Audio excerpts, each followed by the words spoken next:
शुरू करते हैं हमारा बहुत ज़्यादा इस्तेमाल होने वाला और बहुत ही ज़्यादा इजी और बहुत ज़्यादा यूजफुल टेंस जो कि है प्रेजेंट कंटिन्यूअस टेंस। ऐसे टेंस जिनके आखिरी में रहा रही रहे आता है उसे ही प्रेजेंट कंटिन्यूअस टेंस कहते हैं। जैसे वो बाजार जा रहा है, वो खाना खा रहा है, वो सूरत में रह रहा है, वो पानी डाल रहा है, वो पानी मंगा रहा है, आप वीडियो देख रहे हो, आप वीडियो को लाइक कर रहे हो। ऐसे सेंटेंस जिनके आखिरी में रहा रहे रही आ रहा है, बस वही वही वही प्रेजेंट कंटिन्यूअस टेंस कहलाता है।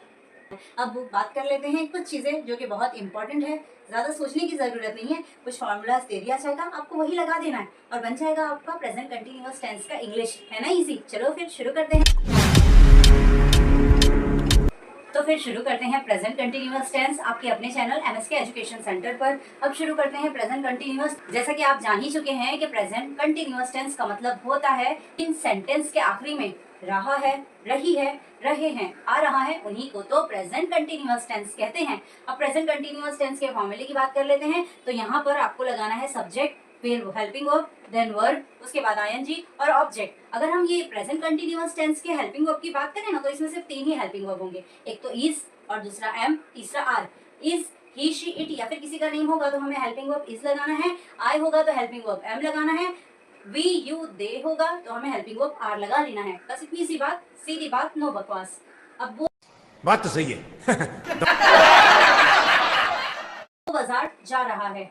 अब इस सेंटेंस को अगर हमें प्रेजेंट कंटिन्यूअस टेंस का बनाना है तो जाहिर सी बात है, पहले सब्जेक्ट रखना होगा, फिर हेल्पिंग वर्ब, फिर V1, then ING, then object. अब सब्जेक्ट का मतलब होता है काम करने वाला। वो बाजार जा रहा है, यहाँ पर काम कौन कर रहा है? वो, तो ये हो गया सब्जेक्ट। क्या काम हो रहा है? जाने का हो रहा है, तो ये हो गया वर्ब। और कहाँ जाया जा रहा है? बाजार, तो ये हो गया ऑब्जेक्ट।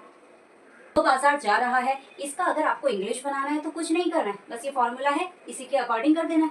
सब्जेक्ट क्या हो गया? सब्जेक्ट का मतलब क्या सिखाया था मैंने आपको? सब्जेक्ट का मतलब होता है काम करने वाला है। वो बाजार जा रहा है। तो अब ये जो सेंटेंस है इसी का हम इंग्लिश कर लेते हैं। कोई बड़ी बात नहीं है, बहुत आसान है, बस ये फॉर्मूला फॉलो करना है, आंसर आ जाएगा। ठीक है। सब्जेक्ट, सब्जेक्ट का मतलब क्या सिखाया था मैंने आपको? काम करने वाला। ये वाली सेंटेंस वो बाजार जा रहा है, इसमें काम करने वाला कौन है?